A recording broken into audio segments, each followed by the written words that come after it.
You're listening to Feathers, a podcast of stories of women walking in faith. I hope these stories inspire you and encourage you to take flight in your own faith. I'm your host, Amy Bennett, and this is Season 10, Episode 4. Feathers is an outreach of Abiding Ministries. Find more encouragement at abidingministries.net.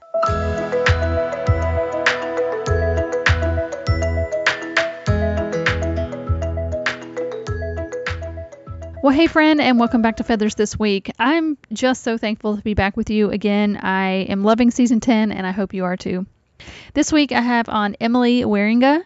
She is a blogger, author, and speaker turned nonprofit founder. She now spends her time leading the Lulu Tree, which helps support women and children in Africa. And I'm just going to go ahead and tell you that today's story is just simply a straight-up biblical proportion miracle. And sharing the story might be one of my favorite moments of this podcast. So buckle up. I hope you enjoy it. I was so encouraged by our conversation. So let's get to it. Here's my conversation with Emily. Well, hi, Emily, and welcome to Feathers today. Thank you. I'm glad to be here. Oh, I'm so glad to have you here. I've had it on my heart to have you for a long time, and honestly don't know why I was thinking today, like, why have I waited so long to have Emily on the podcast?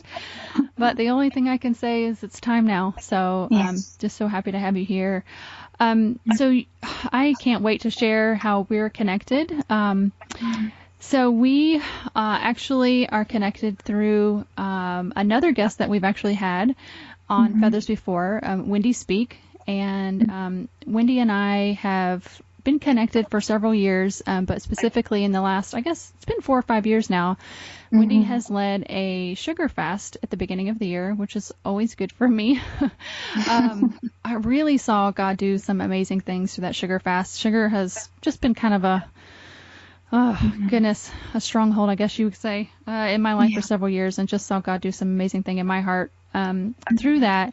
And then Wendy asked me to be an admin on the Sugar Fast last year. And this is 2018. And as part of that, Wendy felt led, and we can talk more about this, but Wendy felt led for us not to only fast, but to reach out to others during this, and felt led to connect with the Lulu Tree. Yes. So the Lulu Tree is something that is a nonprofit that you founded 5 years ago, and some amazing things happened. So that kind of sets us up for how we're connected, but would love for you to say hello, introduce yourself, and tell us a little bit about your family, and then maybe how the Lulu Tree started. Okay, sure. I'm Emily Wierenga. I'm a Canadian, so I'm from Alberta, but the rest of my board is from the States. I used to be an author, so I have a lot of friends from the States. So that's why, we're an American charity. And I have an amazing husband who I've written about a lot in my books, who has just seen me through eating disorders and just loves me so much. His name is Trent, and he's a junior high math and Bible teacher at our local school. And then I have 3 miracle children. I've lost 2, but we weren't supposed to be able to have any children. So we're so grateful for Aiden, who's 9, and Kasher's 8, and Aria is 4.5. We live in a small Dutch hamlet in Alberta, and it's very cozy, and we get 4 seasons, but the main season is winter, unfortunately.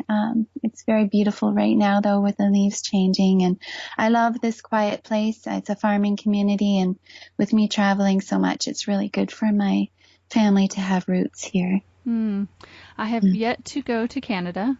It's on my bucket list. Well, you're welcome to our place anytime. Oh, thank you. So I've been in the blog. I love that you talked about you were an author, a writer, and I've been in the blogging community for goodness. I had a blog in 2002. So I feel like I've been through the ringer with all the blogging world. So I actually was involved, or I guess not, I wouldn't say involved. I watched as Compassion were having the blogger trips to the different countries. And so that's really where Lulu Tree started for you. You were on one of those trips, and that's where things really began to change. What happened on your trip? Yes, let me just clarify that it wasn't Compassion. It was called World Help, but it was very similar, just smaller scale, but they still work all around the world. So yeah, 5 bloggers, including myself, were invited to go, and it was such an honor.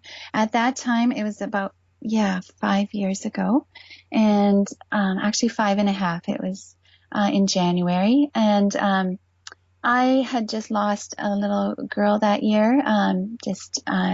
So we were mourning, and I was in a very I don't know, raw place. I was ready to give birth to something. And actually I left for Africa in the month that we would have, delivered her. So yeah, it was a very significant time for us as a family.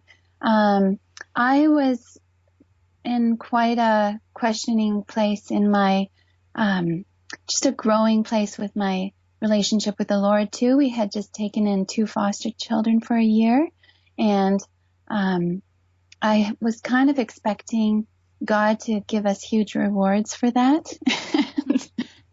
Didn't see any. Not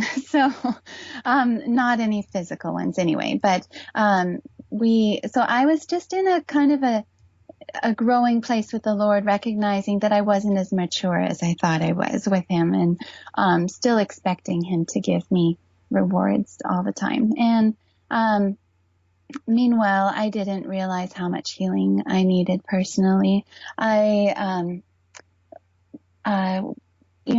have always sought significance in my life, and just wanted to be known and seen. So the blogger world was kind of like a heaven for me, as well as many young women, I think, who were trying to find their voice and express themselves. Mm-hmm. And unfortunately, I think it became an unhealthy thing for me. I did get book deals out of it, but that kind of became my identity for a while. And even every photo that I took, it was all for the blog, I was so in that place too. I recognized that it was like, how can I make people happy? That's what in one way I felt like I was trying to serve and give, but really instead of having the Lord at the center and sharing from the overflow, it really became about people and people pleasing is really and affirming myself. Yes. Yeah, it's a dangerous place. I do believe it's possible to do it with definitely a pure heart, but I don't think mine was completely pure when I was doing it. So anyway, I was at that place when I went on the bloggers trip, and really just kind of a selfish person and looking at this as a really good thing for my resume. And yet I went to Uganda and just fell apart. I know everyone has different experiences when they experience third world country. I actually grew up in Africa for a few years. I was a missionary kid in the Congo and Nigeria. So going back felt like going home. And when I went to Uganda, it is actually quite close to the Congo, and just felt like this was my family, and my family was starving to death, and I was shaken out of my narcissism and suddenly didn't care at all about my blog or books or anything. I can't even explain it. I think it's because I was in such a raw place. The Lord was able to just touch me so deeply with the poverty of his people. So, and specifically, it was with children, which is so interesting because you were dealing with the grief of a child. Yes, I definitely feel like my relationship with my children, if I didn't have children when I had gone, I would not have been impacted the same. But I kind of felt like all the children were mine. And then I was really broken, though, for the mothers, because I pictured myself not being able to feed my children, or having to depend on a Western agency to take care of them. So what really impacted me was I met a child that we sponsored with World Health. We sponsored at the time, and that was wonderful. But he lived quite a ways away from his mother, so she walked 4 hours to meet me, and she had just lost her husband to HIV/AIDS. She was a peasant farmer who worked so hard and yet couldn't make enough to keep any of her kids at home.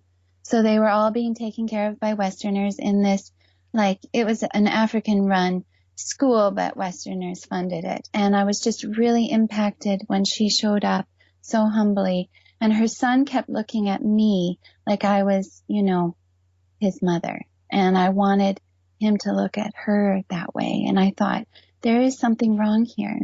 I believe in sponsoring children when they don't have parents that are alive, but when they do have parents alive, like my heart just became for partnering with them to help them take care of their kids. So it's really a prevention. Yes. Yeah, it's orphan prevention. Mm-hmm. Yeah. Yes. Yeah. It's so heartbreaking. Yeah. Okay, so yep, go ahead. Yeah, that really, I was just going to say, I didn't have any plans to start a nonprofit. I am not naturally, I don't feel skilled in that area and have zero training. I got an English degree. So that's, but I came home just so broken, and for about a month just wept before the Lord in a kind of prayer time that I've always wanted but never have been able to. I just needed him so much. And after about a month of that kind of praying and weeping before him, I clearly heard him say, "I've called you." And I understood it to mean that he had called me to partner in this place of need. I didn't know what it meant though, so I was searching for organizations that were partnering with mothers and couldn't find one that, really any. And so I asked the Lord, and he gave me the name for this ministry. I have to tell you that story briefly because it just shows that he is Lord of this, and I am really nothing. I didn't know what I was doing. You would find me in my living room surrounded by sticky notes, just trying to hear from the Lord, because I knew he wanted me to do something. So I knew that some things always have a name. So I was trying to think of a name. And Uganda is known to be the Pearl of Africa. So I thought it'd be really cool to have Pearl in the name. So I'm just thinking, okay, the Pearl House, maybe because, children, mothers. And I look it up and there's already something called the Pearl House. So I'm thinking, no, that's not what the Lord wants. And then I am reading parables about, this mustard seed of faith, and how even if you have such a small amount of faith, it can grow, like the kingdom of heaven, into a tree where many birds come and rest. And I pictured, these mama birds with their nests, and I thought, okay, what about the pearl tree? And I'm thinking the pearl is also like the treasure, that we're supposed to seek the kingdom of heaven, like it's this pearl of great value. So there's multiple things happening in my mind, but I knew it wasn't quite there. And then I believe it was the Holy Spirit that suggested I look up what pearl is in Swahili, which is one of the main African languages. And so I look it up, and it's Lulu. And I thought, Lulu, oh, that's really funky. I like it. The Lulu Tree. That's really cool. I should check and make sure it's not used by someone.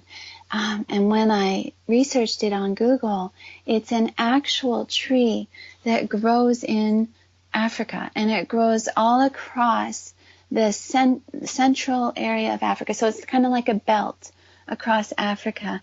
And it's a tree that takes many years to mature. It's a shea nut tree. But when it matures, it produces fruit for all the communities in the exact time of their seasonal hunger. And it grows particularly in areas in Africa where there has been incredible hardship, actually, like war or just fires. For some reason, it just seems to grow in these really difficult areas. And it doesn't grow, you can't plant a shea nut and expect a Lulu tree to grow. You can't plant a seed. It only grows by sending out its own shoots. So there's so many levels of significance to it. And over the years, I have just drawn so much strength from this name that the Lord gave us of this tree that's actually growing in Africa. That is just incredible. I wish you could see the video now because I'm just like slack-jawed, like, oh my gosh. Yeah. I love when God does that. I have the question though.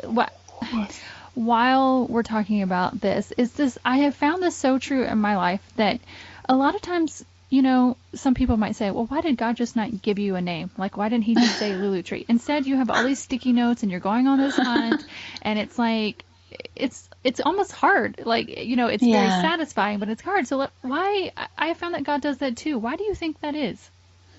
Because he cares so much more about having a relationship with us than he does about us doing anything for him. So this whole process was for me to get to know his heart and for him to get to know me and for us to just be in this together. It wasn't about him saying, okay, time is of the essence. You've wasted so much of your life and I had this big plan for you. Now get on it. Here's your name. Go. No, he's such a loving father. He's like, you know what? We're just going to take our time and there's going to be joy in this and you're going to see how much I care about you. And the thing is, when we go on that journey with him, then we can trust him in those hard times that will come. We can be like, oh, look at how my father led me there. I know he'll lead me again. And I've questioned God about this before. And one thing he told me one time is, it just wouldn't be as fun. He is a very fun God. It's kind of like a treasure hunt together, figuring out what the answers are sometimes. So anyway. Yeah, that's true. I have learned that it's everything in his timing and he can redeem everything. So he's not in a rush. And that has been a beautiful thing for me, just having grown up with a different kind of expectation in my family, to produce and to always, be doing something. God is not like that. He wants our hearts. So it's been 5 years since the Lulu Tree began. Can you describe what you guys do now? Yeah. Well, it's definitely grown and we've definitely made mistakes. The first year, actually, after I got back from Africa, we ended up getting pregnant. So I couldn't actually travel for the next, what would it be, almost 2 years. So it was a real act of faith. The Lord just led us from one connection to another to a single mother who could head up the organization in the slums of Kampala, Uganda. And so she began just partnering with the churches in the slums, and we began working with the mothers. And of course, you're working with people who have been so damaged. So, there's some that will take advantage of you or, hurt you, but you learn. And the Lord was so gracious. We started really with nothing. In the beginning, we were just trying to figure out, okay, are we supposed to fundraise for this, or how do we do this? So we were always asking the Lord. In the beginning, we actually did have a shop that Mom in Canada started up for us, and she produced beautiful African products that I was able to sell on my blog, and slowly we got a board through the attention of the shop. And but the shop was only for a time. The Lord pretty quickly told us that, after about a year of him providing that way, that he just wanted to provide on his own for us. And that was really hard because it meant not asking for money, not asking people for money. And it was a real test. We actually had an international organization offer to take us under their wing, and we would have had everything provided for us. But again, he said no. He wants to be the Lord of this ministry. He wants to provide everything for it. And that's why he started with the name, right? So, for the past 5 years, he has filled up our bank account every month. We just fast and pray. and we've learned a lot about fasting and praying. And we're not like perfect prayer warriors or anything. For example, my mom died last summer, and I was not able to pray for money. I was just in such a broken place. I could barely get through the month. But I do remember our treasurer emailing me. I'm so sorry. My phone is just a second. I'm just going to move it. No problem. Hopefully you can edit this later. Oh, yeah, for sure. Okay. So, yeah, that month, for example, our treasurer wrote me and said, yeah, we are short this much. And I just hadn't really prayed all month for money. And so I just remember saying, Lord, you have to break my heart, because I know that you only work through a broken heart to bring in the resources. And I just was not feeling it. And then all of a sudden, I was doing laundry, and he just fell upon me. The Holy Spirit just fell on me, and I fell on the floor. I was just weeping to him to supply our needs. And the next day, a man had called our treasurer and asked, what is your shortage? The Lord told me there's a shortage. Wow. This is how he works. He doesn't work through perfect people.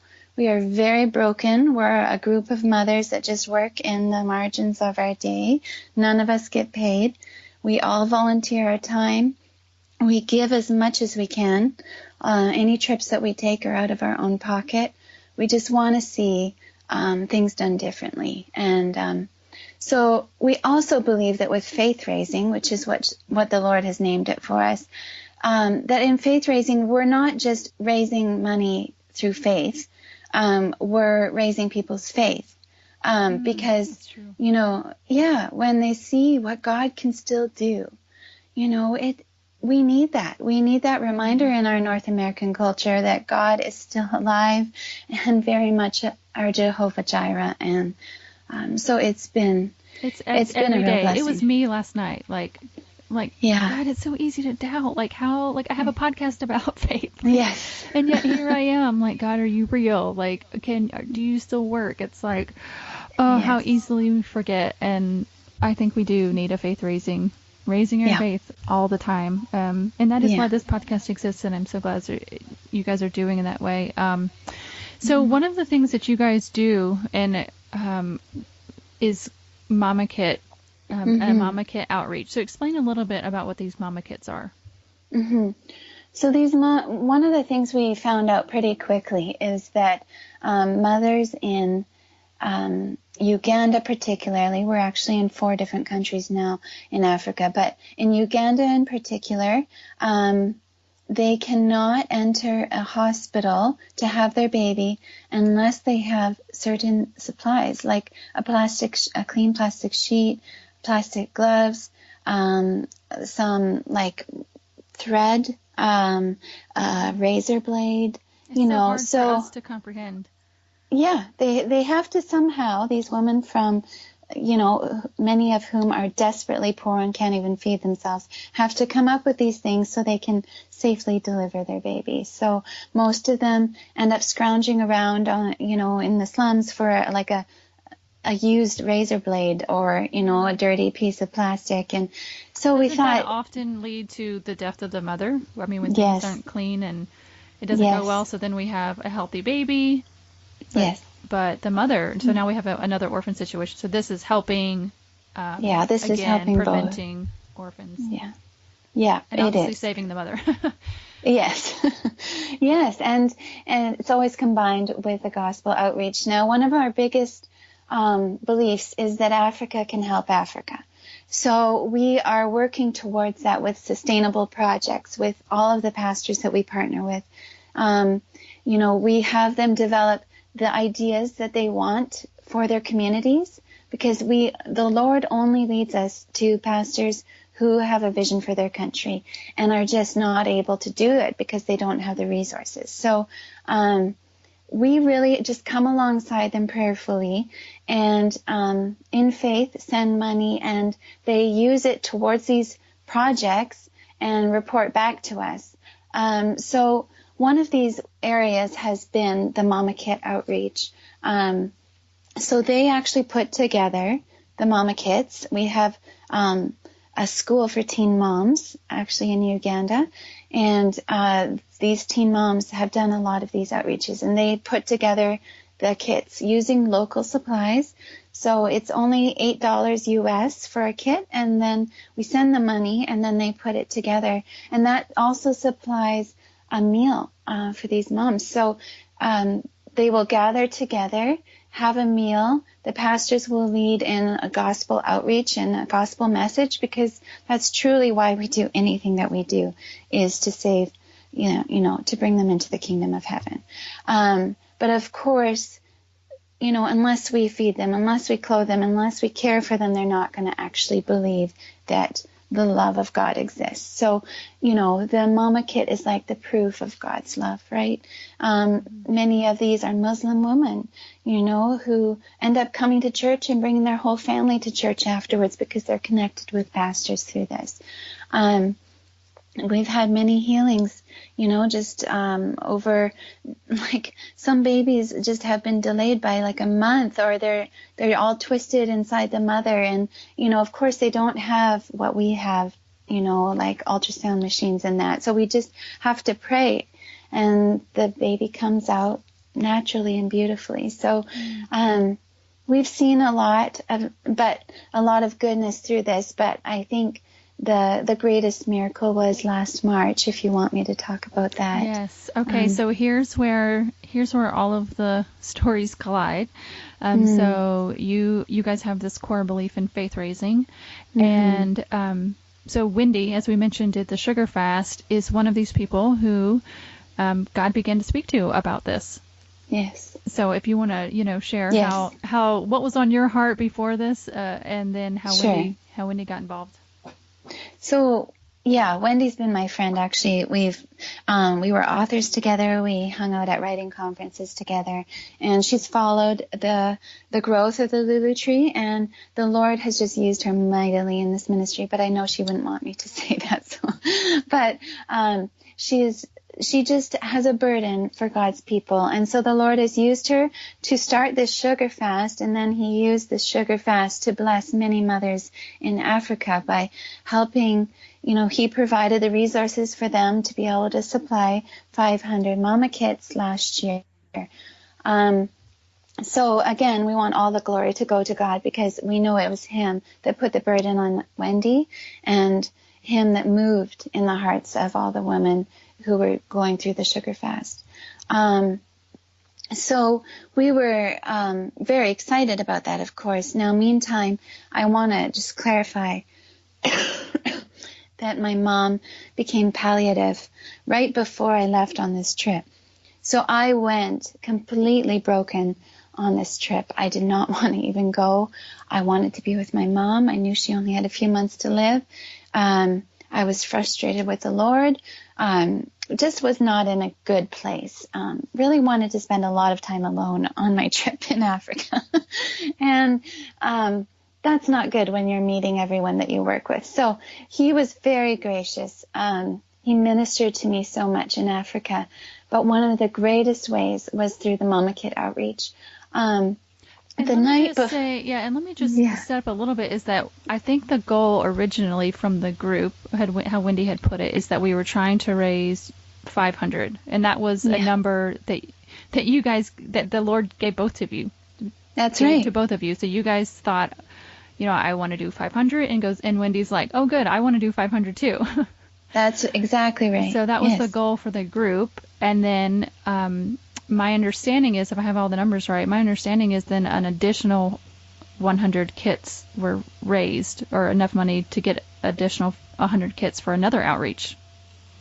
No, actually, no. We had just enough for the 500. So we went, and they had put together the 500 kits.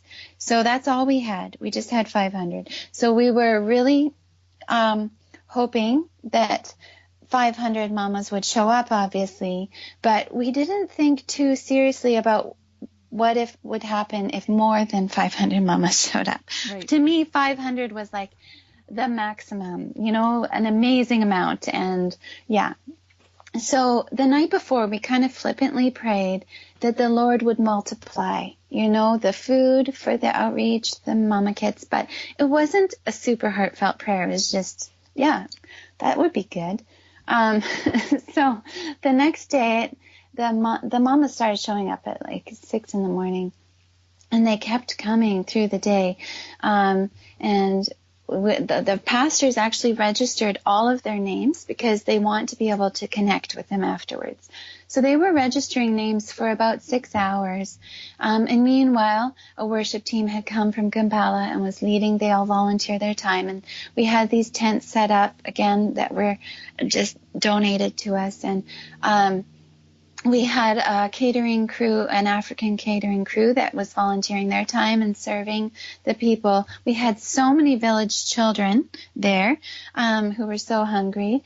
And it ended up that we had 800 mothers registered. Oh, my goodness. So we were like, yeah, it's a lot of mothers. And we had 500 kits, and they were all piled in the middle on the red Uganda dirt. They were all there beautifully in their plastic bags. And we were just staring at that pile, just wondering, what are we going to do? So we kind of put off giving out the mama kits till the very end. And we were just, sharing the gospel and worshiping and dancing with them and praying over them. And then finally we're like, okay, we have to do this. We have to give out the mama kits. So the pastors lined up with their registered names in front of them, like their lists, and they started calling out the names of the mothers. And some even actually ended up taking 2 or 3. Like, it's just, what happens when you're really poor. Sometimes you get desperate. So they would pretend to, not have been called or whatever. And some had like twins inside them, so they would take 2 for the twins, which is totally understandable. But we had not really taken that into account. Meanwhile, I was just staring at the pile, just really, when I wasn't even praying, really just hoping that we had enough somehow miraculously. And meanwhile, the pile wasn't going down. It wasn't like, I kept thinking, we've given out hundreds of mama kits. Why are there still so many? And then we reached the end of the 800 mamas, and we had 118 kits left over. Oh my gosh. Oh my gosh. Yeah. So more than 800 have been given out, and there's still some sitting there. Yes. Yes. And meanwhile, there had been food for everyone, including the village children, even though we'd only paid enough for 500 people to eat. It was a day of multiplication. It was beautiful. The numbers and it was just don't add up.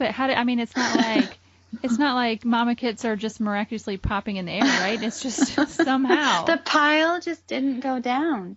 I testify, like I stared. Actually, there were 3 of us that were watching the pile for 40 minutes, and it did not seem to go down. That gives me chills up and down. Yeah, I only know it wasn't because of the mama kits. It wasn't because of the Lulu Tree. It's just that God wanted to show that He is still very much able. He doesn't depend on humans. He can just provide for us out of thin air, just like the manna. Yeah. Yes, He can. He doesn't need us. He can just do it. He could just do it. He can just do it all Himself. And oh my goodness! And yet we've been able to partner with Him to do this. Yes.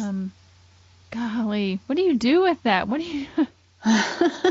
Well, you come home and you tell as many people as possible, because that's all you can do with that.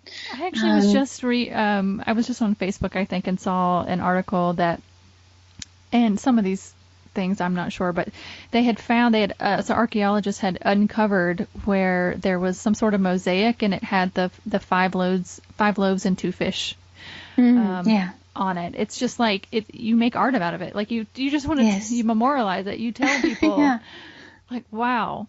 Yes. And yet He does still do it. And I know we're not the only ministry He's done it for. I know that I personally of African ministries that have experienced the same kind of miracles. He's willing to work in the poorest places to, demonstrate His love for them. And goodness. I know he would work in our spirits too if we just attain that poverty of spirit, that desperate need for him. Yeah, so that's that's a question. It's like why don't we see?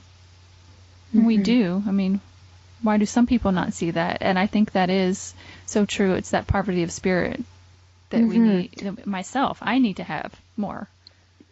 Yeah, it's definitely a question I've had too, but I see how readily we have things available. Even with healing, we might pray for God to heal us and then we go to the doctor, right? And I'm not saying you shouldn't go to the doctor, but it's kind of, prayer is just kind of a tagline, it's not like we're depending on this prayer. Need God's help when we have a lot of help in other ways. Yeah. Yeah. So, and sometimes he does say no. And sometimes, but this was a time when he just wanted to show it doesn't depend on our spiritual maturity. It doesn't depend on us,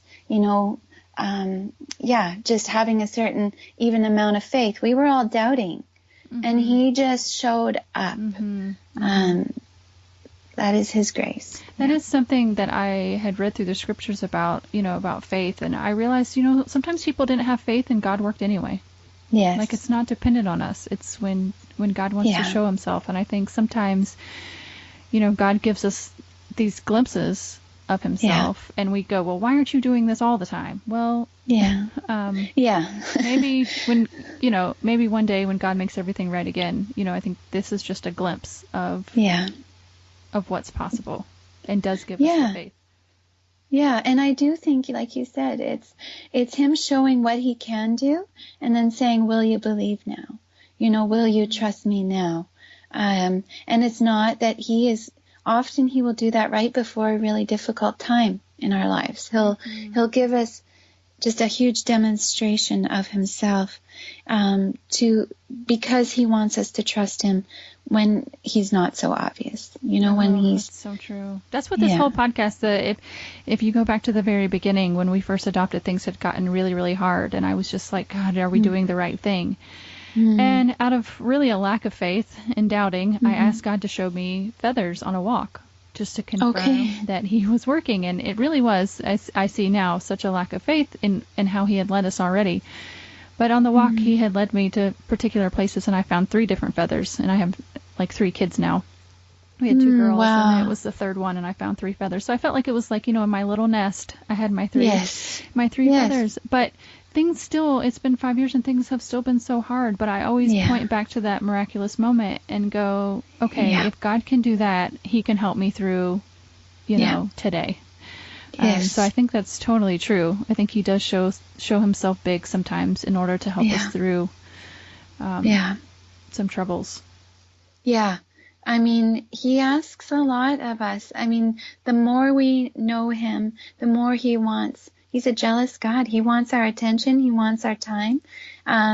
He wants us hidden with him. Like he has asked me to give up social media, to not depend on it, to even share stories. And that was really hard, because I realized I was depending in a way on my personal Facebook page, even though I never asked for money. I kind of trusted that people would go to the website and be inspired to give through this story. So he's like, no, I'm calling you to even a deeper level of trust with me, a deeper level of intimacy with me. And it's not him being mean, it's him actually protecting us. I have so much peace now, so much rest in him, and he does everything for our good. But it does require, he wants a relationship with us. So that is his whole goal. He wants to walk and talk with us. Yes, absolutely. Absolutely. Sometimes it feels like, he is being so mean, like you're taking this from me. But what he gives us in exchange is just, it's so worth it. Yeah. It's so worth it. He's a good father, even though it doesn't feel like it sometimes. Yes. He does discipline us. Yes. Well, Emily, I have enjoyed this so much. I hope it's encouraged people that are listening that it does raise our faith. It does me. I keep returning. It's been over a year since March of last year, so almost a year and a half. And I often return to this story in my heart and It's Wow. like, God, if you can do that, you can help me, you can provide. I know you can. Yes. So, he is using that in so many ways, and especially in my Yes. heart. So I was just so privileged to be kind of on the front lines, not front lines in Africa, but front lines in a Facebook group. Yes. Being a part of that. So anyway. Yeah. You guys were the first ones to find out about it. So yeah, you Yes. were on the front lines. Yes. We couldn't wait to tell you. Yes. It's amazing. It's amazing. And even since then, this past year, you guys, the Sugar Fast group partnered with you guys to get another dormitory built and a wall. And, yeah. Oh my goodness, so many things. I wasn't as active with the fast this past year, but I watched as all of that unfolded as well. Wow. Yeah, we were blown away again by God providing just much more. I believe it started with the second dorm. And so I was like, oh goodness, because my memory is foggy, but I believe it cost about it was $8,500 because I wrote it down. In total? Okay, no, yeah, for the dorm. The new dorm initially, when Wendy put it out on the group, it was initially they were hoping to raise $8,500 for the second dorm. At the beginning of the fast.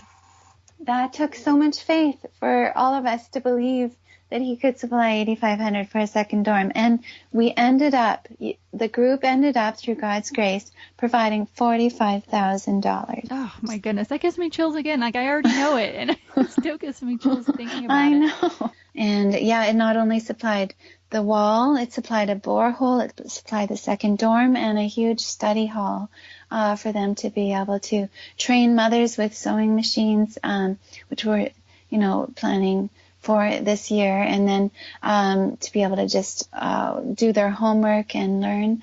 It provided a bathroom. Yeah, so many things. Yeah, it's just incredible. Yeah. So, so how can we pray along with you guys right now with the Lulu Tree?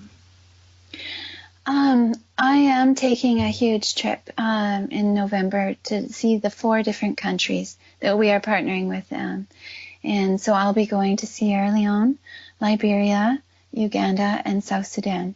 And I'll be meeting with the pastors to we're really moving into a phase of sustainability. Our goal is to help them to be sustainable, so they don't even need the Lulu Tree at all. It's to work ourselves out of a job, basically. And we believe that that's the greatest honor.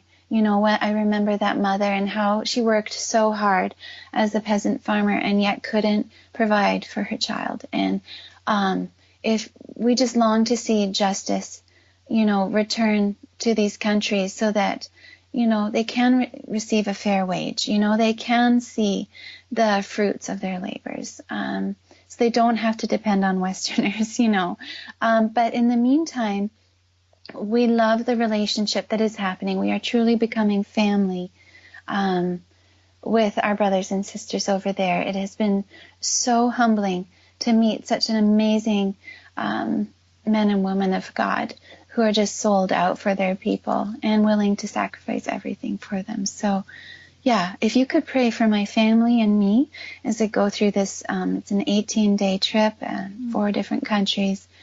It's going to be very hard, but the Lord has also told me to take next year entirely off from travel. He's preparing us for more countries. So he wants us hidden with him. So, yeah, would really appreciate your prayers as we continue to trust him. Yeah, absolutely. We will do that. Thank you. So, Emily, if people want to, excuse me, kind of keep up with what's going on with Lulu Tree, what's your website? It's just thelulutree.com. Okay.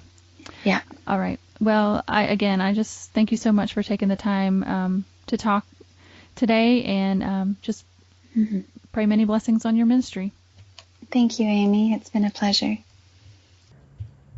Wow, guys. I don't know about you, but that just blows me away every single time I hear it. It's just incredible. It's one of those things where you just can't explain it. It's like the numbers don't add up. There is no, smoke and mirrors here. This is a legitimate miracle of God. And it just is so encouraging to me as I think about as I'm living my life, as I'm stepping out in faith, that God will provide. God will provide, and he can do it with the snap of his fingers. He doesn't sometimes do that, but at the moments he chooses to reveal himself, as he did thousands of years ago, it's just incredible, guys. Just incredible. So the other thing that I just want to reiterate from this conversation is that it's really about a relationship. And what I hope this podcast conveys is not that you need to do something for God. This is not about, I'm stepping out, I've got to find a big thing to do. As we talked about with Ruth, it's really not all about the big things. It's really also about the small everyday things. But what I hope this podcast encourages you is, as you are in this relationship with the Lord, and when he does ask you to do something, whatever it is that you trust God more as he leads you in your relationship and in your growth. He is so trustworthy. He is so faithful. And that is why I return to these stories over and over, is that I just need the reminder that God will provide and that God is faithful. And I just hope that's what it's done for you today. Guys, thanks so much for listening. You can connect with us on social media, on Instagram and Facebook at Abiding Ministries, and you can always email me at contact@abidingministry.net. And I do hope that you connect with the Lulu Tree, support them. I hope that God is leading you to support them as they move forward with all of these ministries, and just pray that you would pray along with us for their trip next year. So thanks, guys, for listening, and we will talk to you next time on Feathers.